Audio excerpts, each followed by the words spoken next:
नमस्ते दोस्तों, जोहार। मैं अभिषेक चक्रवर्ती आप सभी का फिर से अपने वीडियो चैनल पर स्वागत करता हूं। दोस्तों, क्लास 1 से लेकर क्लास 8 तक का जो है हाफ ईयरली एग्जाम होने वाला है आपका 20 दिसंबर, 21 दिसंबर और 23 दिसंबर को, जिसका डेट शीट जो है जैक की तरफ से जारी कर दिया गया है।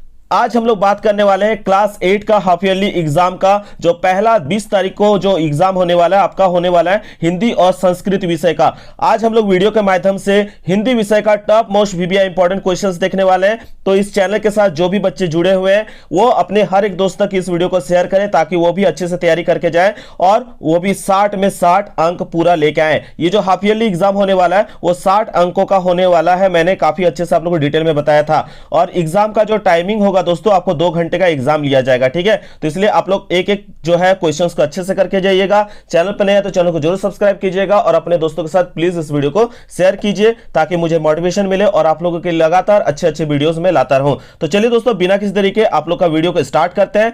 सबसे पहले आप लोग देख सकते हैं दोस्तों, कुछ आप लोग का एमसीक्यू टाइप का क्वेश्चंस दिया जाएगा। अभी तक जितना भी चैप्टर्स आप लोग का प्रोजेक्ट रेल के तहत एग्जाम में लिया गया है, उन सभी चैप्टर्स से मिला के आप लोग का क्वेश्चंस दिए जाएंगे। तो पहला क्वेश्चन आप देख सकते हैं दोस्तों, आपका दिया जाएगा 10 एमसीक्यू टाइप का क्वेश्चन होगा और हर एक क्वेश्चन के लिए 2 अंक मिलेंगे, यानी आपका टोटल हो रहा है 20 मार्क्स, ठीक है। तो पहले हम लोग फटाफट से ऑब्जेक्टिव टाइप के क्वेश्चंस को कर लेते हैं। जिन्होंने मेरा प्रीवियस वीडियोस देखा है वो फटाफट से इसका आंसर आसानी से दे पाएंगे। तो दोस्तों, आज का पहला इंपॉर्टेंट क्वेश्चन देख सकते हैं, क्या पूछा गया है। 10 बजे निर्मल धूप में कौन रंगमंच सजा रहा था। तो दोस्तों, आप लोग पढ़े होंगे छोटा जादूगर चैप्टर, तो आपको मालूम है कौन सजा रहा था रंगमंच, आपका छोटा जादूगर। कौन? छोटा जादूगर जो होगा करेक्ट आंसर हो जाएगा। चलिए नेक्स्ट क्वेश्चन की ओर चलते हैं। क्या पूछा गया? पूछा गया, मां ने जादूगर को आज जल्दी आने को क्यों कहा। तो मां ने आज जो है जादूगर को जल्दी आने के लिए क्यों कहा? क्योंकि उनका कहना था कि मेरी घड़ी समीप है। आप लोगों ने ये पाठ पढ़ा होगा तो आपको मालूम है, ठीक है। चलिए नेक्स्ट क्वेश्चन की ओर चलते हैं। क्या पूछा गया? बड़े भाई साहब की उम्र क्या थी। तो बड़े भाई साहब की उम्र कितनी थी दोस्तों? आपका ऑप्शन ए दिया गया 10 साल, ऑप्शन बी 9 साल, ऑप्शन सी दिया गया 14 साल, ऑप्शन डी दिया गया आपका 20 साल। तो कितना साल का था बड़े भाई साहब की उम्र? आपका 14 साल। ऑप्शन सी जो होगा यहाँ पे आपका करेक्ट आंसर हो जाएगा। चलिए नेक्स्ट क्वेश्चन की ओर चलते हैं। क्या पूछा गया? मगध की विजय हुई यह किसने कहा। तो मगध की यह विजय हुई ये किसने कहा दोस्तों? तो यहाँ पे आपका करेक्ट आंसर हो जाएगा ऑप्शन नंबर सी, अशोक ने, ठीक है। किसने? सम्राट अशोक ने। चलिए नेक्स्ट क्वेश्चन की ओर चलते हैं। क्या पूछा गया? अशोक का सत्य त्याग शीर्षक एकांकी का मुख्य पात्र अशोक कहाँ के सम्राट थे। तो अशोक कहाँ के सम्राट थे दोस्तों? आपको मालूम होना चाहिए वो कहाँ के थे, मगध के थे। कहाँ के थे? मगध के, ठीक है। चलिए नेक्स्ट क्वेश्चन की ओर चलते। क्या पूछा गया? आप लोग भी लास्ट में कमेंट करके बताइएगा कि आप कितने आंसर खुद दे पा रहे हैं, ठीक है। राखल द्वारा लाए गए अमरुद कैसे थे। तो राखल द्वारा लाए गए अमरुद कैसे थे? कच्चे, पके, अधपके या स्वादिष्ट। बिल्कुल ऑप्शन नंबर डी करेक्ट होगा, स्वादिष्ट होगा, ठीक है। अमरूद का पेड़, तो अमरूद का पेड़ से कभी कभी पूछा जाता है इस पाठ के लेखक का नाम क्या है। तो अमरूद के पेड़ जो है उस पाठ के लेखक का नाम क्या है? आप लोग जल्दी से नीचे कमेंट करके बताइए, देखते हैं कितने सारे स्टूडेंट्स इसका करेक्ट आंसर देते हैं। आगे क्वेश्चन देख सकते हैं। क्या पूछा गया? मातृभूमि पर शीश चढ़ाने का क्या अर्थ है। तो मातृभूमि पर शीश चढ़ाने का क्या अर्थ है दोस्तों? तो आप लोगों को मैंने पहले ही बताया था, देश के लिए कुर्बान होना। क्या होगा करेक्ट आंसर? देश के लिए कुर्बान होना, ठीक है। चलिए नेक्स्ट क्वेश्चन की ओर चलते हैं। देखिए, आपको पाठ का नाम और पाठ के लेखक का नाम, उसी तरह से कविता का नाम और कविता के लेखक का नाम, आपको कवि का नाम याद करना होगा, ठीक है। तो पूछा गया पद की पहचान कविता के कवि कौन है। तो मैंने बहुत अच्छे से बताया था आप लोग को, हरिवंश राय बच्चन। क्या होगा? डॉक्टर हरिवंश राय बच्चन जो होगा इसका करेक्ट आंसर हो जाएगा, ठीक है। चलिए नेक्स्ट क्वेश्चन की ओर चलते हैं। डायन के रूप में फैले अंधविश्वास को दूर किया जा सकता है। कैसे दूर किया जा सकता है दोस्तों? ऑप्शन ए दिया गया स्त्रियों के प्रति अपनी सोच परिष्कृत करके, यानी अच्छा सोच रख के उनके बारे में, ठीक है।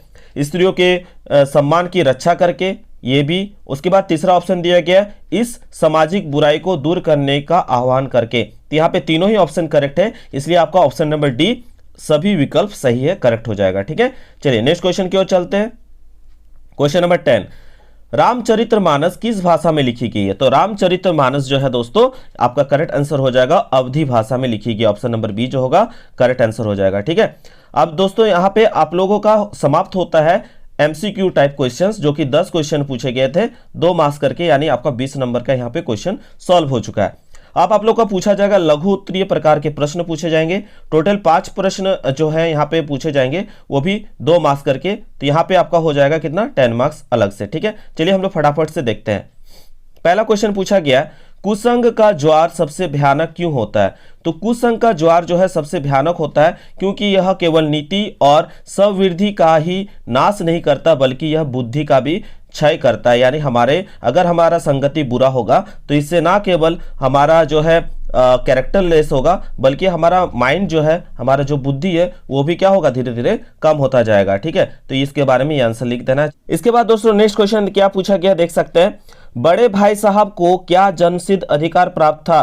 तो बड़े भाई साहब को क्या जन्मसिद्ध अधिकार प्राप्त था कि छोटे भाई की निगरानी का पूरा और जन्मसिद्ध अधिकार बड़े भाई साहब को क्या था, प्राप्त था। ठीक है, इसको लिख दीजिएगा आंसर। आप लोगों को शॉर्ट में लिखना है क्योंकि कम मार्क्स के लिए है। ठीक है, अगला क्वेश्चन पूछा गया, पद्मा की युद्ध करने की चुनौती को स्वीकार ना करना अशोक के चरित्र की किस विशेषता को प्रकट करता है? ठीक है, तो यहाँ पे आपको आंसर क्या लिखना है कि पद्मा की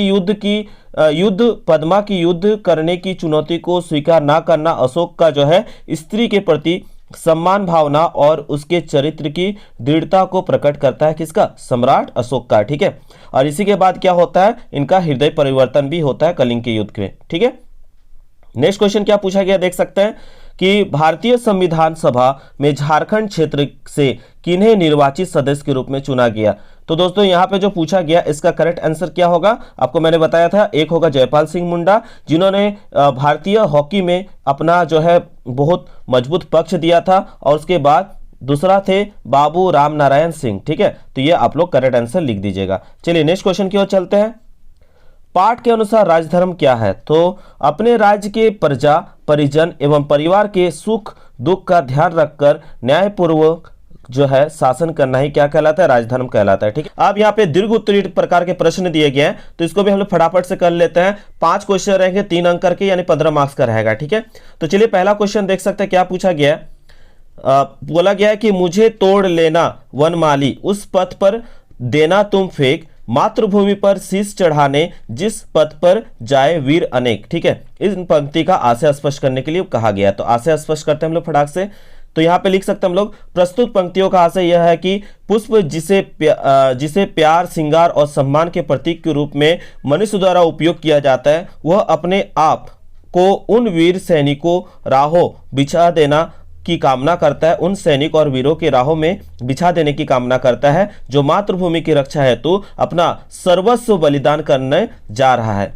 ठीक है, आत्मोत्सर्ग करने जा रहे मातृभूमि के सपूत कदमों से कुचल जाने पर उन्हें संतोष होगा कि उनका कोमल पंखुड़ी के कारण वीर सैनिकों की राह कुछ तो आसान होगी। ठीक है, तो इस पंक्ति का ये आशय था। ठीक है, चलिए नेक्स्ट, ये जो है पुष्प की अभिलाषा चैप्टर से ये पंक्ति को लिया गया। आप लोग नीचे कमेंट करके बताइए कि पुष्प की अभिलाषा जो आपका कविता है उसके कवि का नाम क्या है। देखते हैं कितने सारे बच्चे इसका करेक्ट आंसर देते हैं। ठीक है, चलिए नेक्स्ट क्वेश्चन की ओर चलते हैं। क्या पूछा गया, कविवर रविंद्रनाथ ठाकुर ने अपने प्रार्थना गीत में ईश्वर से क्या प्रार्थना की है? तो आंसर क्या लिखेंगे, कविवर रविंद्रनाथ ठाकुर ने अपने प्रार्थना गीत में ईश्वर से प्रार्थना की है कि संसार में केवल नुकसान ही उठाना पड़े, धोखा ही खाना पड़े, तो ऐसे अवसर पर भी हे प्रभु मुझे ऐसी शक्ति दे कि मैं तुम्हारे ऊपर संदेह ना करूं। ठीक है, मतलब जब भी कोई विपत्ति आए तो भी मेरा विश्वास आपसे कभी हटे नहीं, ये जो है प्रार्थना करने की बात करते हैं। ठीक है, चलिए नेक्स्ट क्वेश्चन की ओर चलते हैं। ये क्वेश्चन जो है आप लोग का वीकली टेस्ट में पूछा गया था, इसलिए काफी ज्यादा इंपॉर्टेंट है। ठीक है, चलिए नेक्स्ट क्वेश्चन की ओर चलते हैं। लेखक के बड़े भाई साहब ने परीक्षा में सफलता के लिए क्या क्या किया? तो क्या क्या किया था, तो ये आप लोग को पाठ पढ़े हुए मालूम है कि बड़े भाई साहब स्वभाव से अध्ययनशील थे, वे परीक्षा में सफलता के लिए कड़ी मेहनत किया करते थे, आसपास में होने वाले मेले तमाशे कभी देखने नहीं जाते थे, हॉकी क्रिकेट आदि मैच कभी खेला नहीं करते थे, ना ही देखा करते थे, वे हमेशा किताब खोलकर बैठे रहते थे ताकि परीक्षा में सफल हो सके अच्छे अंकों के साथ। ठीक है, तो आप लोग इसको लिख दीजिएगा। और अभी एग्जाम के टाइम में भी आप लोग को कुछ इसी तरह से जो है अपना लगन और मेहनत से जो है स्कोर लाना है, ताकि आप लोग का जो है मार्क्स अच्छा आ जाए और आगे आप लोग अच्छे से तैयारी कर सके। ठीक है, चलिए आगे क्या बोला गया, कैसे है गांव के लोग, पढ़े लिखे लोग, कवि ने ऐसा क्यों कहा होगा? ठीक है, तो यहाँ पे डायन एक अंधविश्वास जो पाठ आप लोगों ने पढ़ा था उसके बारे में कहा गया है। तो कवि ने यहाँ क्या आश्चर्य प्रकट किया, देख सकते हैं कवि ने आश्चर्य प्रकट किया है कि अपने को ज्ञानी विज्ञानी कहने वाले लोग अंधविश्वास को मानते हैं। वे डायन, भूत, प्रेत आदि में विश्वास करते हैं। ऐसा विश्वास तो अनपढ़, जाहिल और घायल लोग करते हैं। पढ़े लिखे लोग समाज जी कुरीतियों का बहिष्कार एवं विरोध करते हैं। वे इन्हें नहीं मानते, पर अपने को ज्ञानी और वैज्ञानिक कहना पसंद करने वाले लोग ऐसी कुरीतियों के पक्षधर हैं। यह कितनी बड़ी विडंबना है, ये कहना था कवि का। ठीक है, चलिए आगे देखते हैं क्वेश्चन क्या पूछा गया। राम ने भरत को क्या भेंट किया तथा भरत ने उसे किस प्रकार स्वीकार किया। तो आपने देखा होगा रामायण क्या है, राम ने भरत को जो है चरण पादुका अर्थात खड़ो भेंट किया और भरत ने खड़ो को प्रजा की रक्षा करने वाले दो पहिएदार प्रेमी रूपी रत्न को सहेज कर रखने वाले सी जाप करने के लिए राम नाम के दो अक्षर रघुकुल की रक्षा के लिए दो किवाड़ सेवा रूपी धर्म की राह दिखाने वाले दो नेत्र की तरह क्या किया, स्वीकार किया। आपने देखा होगा रामायण में कि उनको जब चरण पादुका मिलता है तो वो दो नयनों के साथ उसको टच करके वहां से वो अपने पास रखते हैं। किसको, खड़ो को। कौन रखते हैं, भरत। ठीक है, राम के भाई भरत। ठीक है, यही दिखाता है आपस में भाई भाई का प्यार। ठीक है, तो इसी तरह से आप लोग भी जो है अपने परिवार के साथ, अपने दोस्तों के साथ मिलजुल कर रहिएगा, यही हमें संदेश दिया जाता है रामायण की तरफ से। ठीक है, चलिए अब ये था आप लोग का सब्जेक्टिव का टाइप का क्वेश्चन यहाँ पे समाप्त होता है। अब आप लोग का यहाँ पे व्याकरण से भी 5 मार्क्स से क्वेश्चन पूछे जा सकते हैं। तो व्याकरण खंड से जो है 5 मार्क्स से क्वेश्चन पूछे जाएंगे 2.5 अंक करके। जैसे पहला दिया गया निम्नांकित शब्दों के विलोम शब्द लिखिए। दिया गया है दोष, दोष का क्या होगा, गुण। ठीक है, उल्टा, विलोम का मतलब हो तो उल्टा। ज्ञानी का, अज्ञानी का क्या होगा, ज्ञानी होगा। उस तरह से विधवा के क्या होगा, सधवा होगा। और सम्मान का क्या होगा, अपमान होगा। ठीक है, आप लोग इस तरह से विलोम शब्द याद कर लीजिएगा। उस तरह से तत्सम और तद्भव भी आ सकता है। तो तत्सम और तद्भव में कैसे, जैसे शीश, शीश का देखिए तद्भव होता है आपका, हम लोग जो सामान्य भाषा में कहते हैं, और तत्सम होता है क्या होता है, जो आपका क्या रहता है संस्कृत भाषा में। ठीक है, तो यहाँ पे देख सकते हैं शीश, शीश है आपका तत्सम। इसको हम अगर तद्भव में बदले तो हम लोग क्या कहते हैं, शीश ना कहकर हम लोग सिर कहते हैं।